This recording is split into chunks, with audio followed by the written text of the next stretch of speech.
Delhi blast का खुला बड़ा राज। ब्लास्ट वाली कार में सवार था डॉक्टर उमर। i20 कार में मिले बॉडी पार्ट से खुलासा, उमर की मां के डीएनए का खाया मेल। जी हां, जिस कार के जरिए लाल किले के पास ब्लास्ट किया गया उस कार को डॉक्टर उमर ही ड्राइव कर रहा था।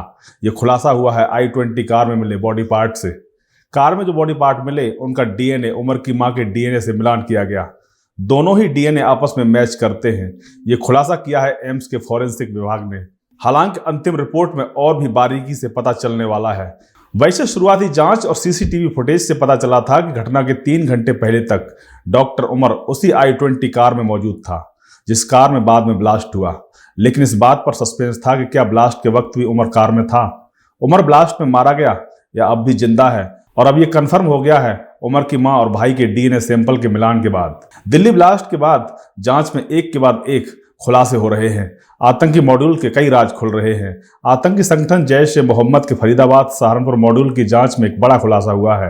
एजेंसियों की जांच में सामने आया है कि जैश के फिदायीन मॉड्यूल के आरोपी डॉक्टर मुजम्मिल और डॉक्टर उमर एक इनक्रिप्टेड मैसेंजर ऐप सेशन का प्रयोग हैंडलों से बात करने के लिए करते थे। इस ऐप में किसी भी यूजर को अकाउंट बनाने के लिए मोबाइल नंबर की जरूरत नहीं होती और चैट का डेटा भी सेव नहीं होता। देख रही है विकसित भारत।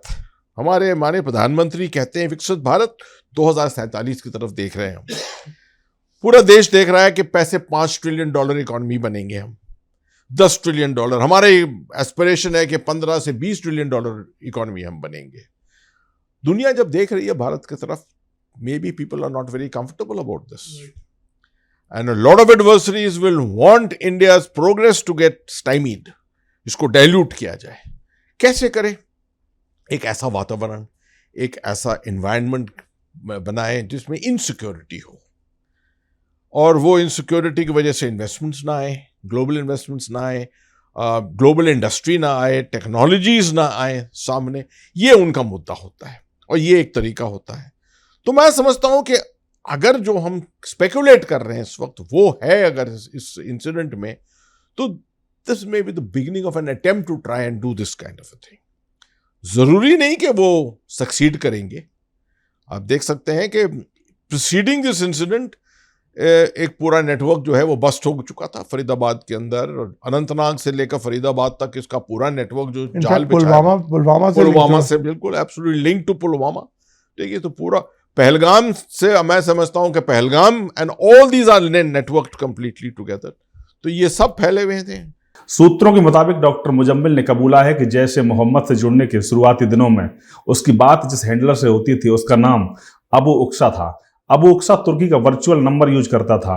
शुरुआती दिनों में इस हैंडलर ने जो अपना नंबर व्हाट्सएप पर बात करने के लिए दिया था वो +90 था, लेकिन फिर हैंडलर ने दोनों से सेशन ऐप पर बातचीत करने के लिए कहा ताकि उनकी बातचीत कभी लीक ना हो और एजेंसियों को पता भी ना लगे। डॉक्टर मुजम्मिल ने पूछताछ में कबूला है देश की सुरक्षा एजेंसियों को शक ना हो, इसलिए साल 2022 में हैंडलर से मिलने की लोकेशन भी तुर्की चुनी गई थी। जब वो खुद और डॉक्टर उमर तुर्की गए थे तब जैश के जिन हैंडलरों से मिले उनमें अबू उकासा नाम का ये हैंडलर भी शामिल था। सुरक्षा एजेंसियों को भनक ना लगे इसलिए मिलने के लिए तुर्की की लोकेशन चुनी गई थी। जैश का हैंडलर भी तुर्की का ही वर्चुअल नंबर इस्तेमाल करता था। ऐसे में इन दोनों डॉक्टरों के पकड़े जाने पर पाकिस्तान या जैश का कोई लिंक सामने ना आए, इसलिए पूरा तुर्की वाला प्लान तैयार किया गया था। जांच में यह भी सामने आया है कि डॉक्टरों वाला यह हाइब्रिड आतंकी मॉड्यूल 2 टेलीग्राम ग्रुप उमर बिन खिताब और फरजान दारुल उलूम में जुड़ा हुआ था। खुफिया एजेंसियों को शक है कि ये ग्रुप जैश ए मोहम्मद के थे, क्योंकि इन ग्रुपों में जैश ए मोहम्मद और मौलाना मसूद अजहर के पुराने बयान, चिट्ठियां, जिहाद के लिए उकसाए वाली आतंक समर्थक पोस्ट किए जाते थे।